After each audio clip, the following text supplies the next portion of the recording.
Hey, what's up everyone? Welcome back to my channel. So you're not sure how to find a winning product? By the end of this video, you will know the 5 main steps that will help you find a $5,000 per month product. And I will also let you know why I believe starting out with a $5,000 per month product is the best way to start your Amazon FBA journey. If you're new, thank you so much for stopping by. In my channel, I share with you my Amazon journey, also mindset and Amazon FBA tips. So if you'd like to follow my journey, please subscribe to my channel and hit the notification bell for when I release a new video every week. Last month, I did $165,000 in sales. I did this with 2 products. I used the same exact method that I'm about to show you that led me to my success. So now it's your turn to learn how to find a winning product. Let's do it. So the first main step is to use a product research tool. You're not sure what a product research tool? A product research tool is a program that helps you find and validate product ideas. What it does, it breaks down the Amazon SEO and it lets you know all the data that each market is doing. It lets you know things like how many customers are searching for that product every month, what's the average reviews within that niche, and third, it lets you know how much money that niche is doing every single month. It's pretty accurate. It's not 100%, but it gives you a good enough idea on whether or not to move forward with your product. There are 3 main research tools out there: Helium 10, Viral Launch, and Jungle Scout. I personally prefer Helium 10. I feel like it's the most user-friendly and it's also an all-in-one Amazon FBA tool. So just look at all 3 of them and just make a decision and pick one program and move forward with it. I don't want you to get hung up on which one's the best and, oh, is this going to help me become more successful? They all do the same thing in the end. So just pick one and just move forward and get started with your journey. Next thing is, why do I use a product research tool? So you want to use a research tool because you want to strategically pick a product based on data, not by gambling and picking a product that you think will do best. In the beginning, I tried to force products that I wanted to sell, and in the end, I wound up with products that totally surprised me. I never thought I would be selling those products. So just be open-minded. And all right, so the next step is finding a very niche category.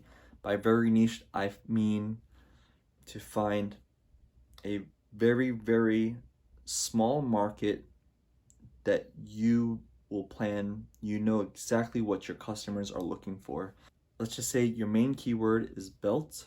You want to find a long tail keyword in order to find a more niche category.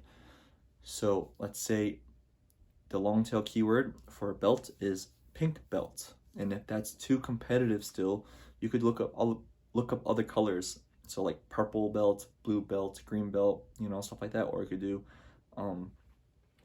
leather belt, black belt, brown belt, stuff like that. And then after that, if that's too competitive still, you could go even more narrow with the search. You could do pink flower belt for women, or pink leather flower belt for girls, or purple leather flower belt for girls ages 5 through 10. And after you find these niches and you find that they're not really competitive, then you use the product research tool to make sure it fits all the criteria. And that's how you find a niche product. The next step is you want to find a niche where the average on the first page is $5,000 per month.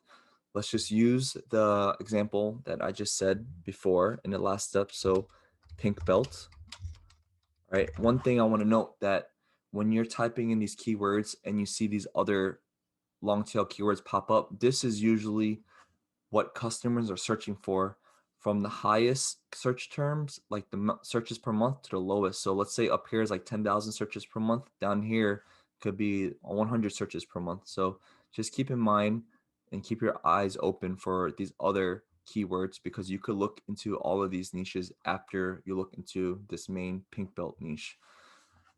So after we look at this page, all right, we just look through everything to see if it's okay. You see pink belts, okay. So you want to look with helium 10 x-ray to see if this meets all the criteria. So the first thing you want to do is to make sure that there is enough demand in this niche. So we see on top it says there's 2,000 searches per month. That's really good. That means that 2,000 every month, 2,000 people are looking for a pink belt.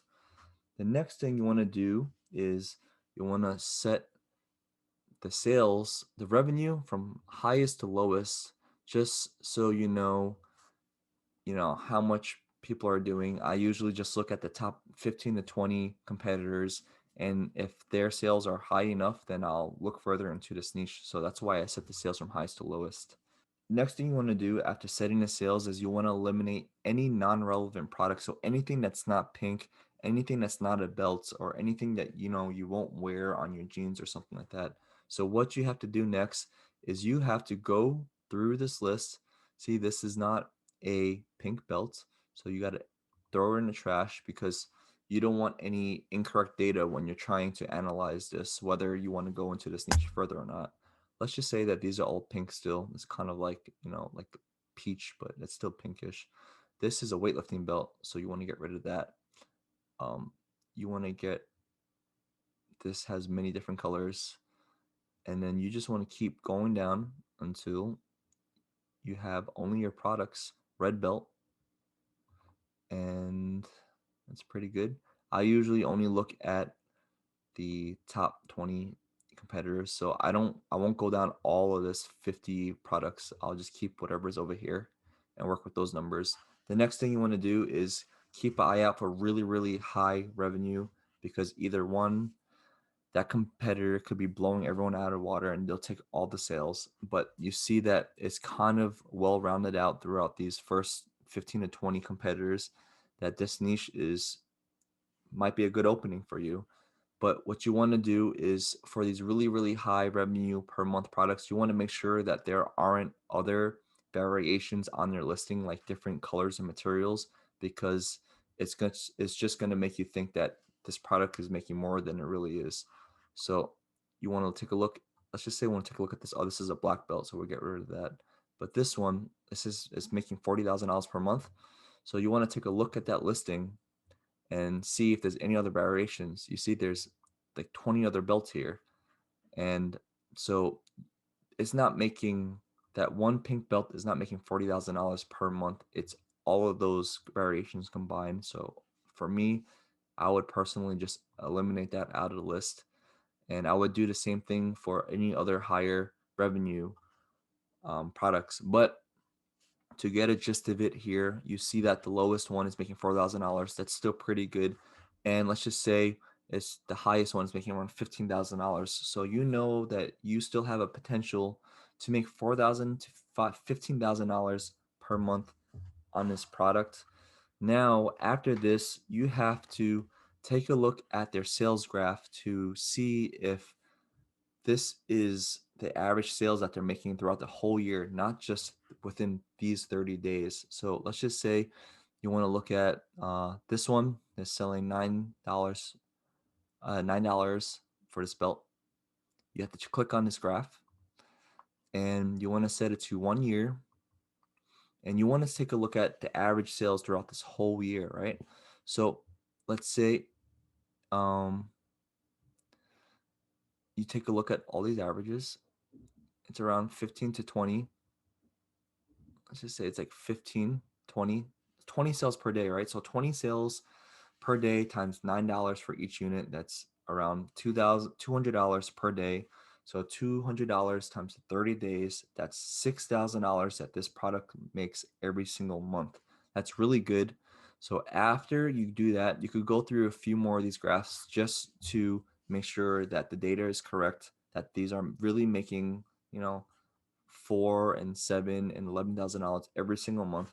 After you do that, you want to take a look at your competitors' listings, all of these, to see how you can improve the product or make a new product that people want, so that you can find an opening that will let you into this niche, and so you could be successful. So yeah, that's it. Comment below and let me know if you have any questions on how to find a winning product. So the next step is finding a niche with very little competition and enough demand. So typically you want to find the niche with $5,000 per month average sales per month, and you want to find a niche with around 500 to 3,000 searches per month, 200 reviews or less. The star rating on the side, even though it says it's not a good niche to go into, just ignore that. I usually ignore that. It doesn't really mean much to me. Also, why not go for the more competitive, high search volume niches that make more money when you're starting out? So number one, the first thing is the higher sales and more competitive niches are harder to get into because they are more experienced sellers in that niche that have way more cash flow and capital than you do. Also, the production costs and the advertising costs will cost way more, maybe 3 times as much as a $5,000 per month product. Also, I want you to start from the bottom and work your way up incrementally as you grow confidence. You don't know anything right now, so you're just starting out, you're a newbie. Just trust me on this. I want you to have low risk and high reward. You could later on go for a bigger niche when you get a hang of everything and when you grow confidence. And the last and final step is, how can you beat your competition and stand out? One, how can you improve the product from the products that are already in this niche? So one big thing you can do is look at the reviews, look at the good and bad reviews. The bad reviews will show you what you can use to improve your own product. The good reviews will show you what features you can keep on your own product. So that's really good. Two, are there any designs in this niche that's not introduced on Amazon yet that you know is trending, whether it's online or on social media or in stores or something? So if there are no designs there, you can introduce it yourself, and that's an opening for you. A third one is, are the listings crap? You have 3 seconds to sell your listing when you type in the keyword, pink belts. If your listing doesn't pop out and stand out from the rest of the competitors, then you're not going to sell anything. So are the listings crappy? Does it look like they don't care about what they're writing to market to their customers to try to convince them to buy their product? Are their pictures crappy? So those are 2 main things you want to look at: pictures and bullet points. If they're not optimized, there's your opening right there. All right, guys, there you have it. Now you know the 5 main steps that will help you find a winning product. Remember, if you get enough of these $5,000 per month products going, you could change your life and just gain financial freedom. So I really hope that this helped you. Also, I just created a Facebook group of like-minded people like you and I who want to change their life through Amazon FBA. This path is not easy to figure out on your own, to try to figure out all this Amazon FBA stuff. So make sure you join the community. In the description below, the link is there, and just post any questions that you have about Amazon FBA. Thank you so much, guys, for watching. If you like this video, hit the like button, subscribe to my channel, share with all your friends and family. I really appreciate it, and good luck on your journey.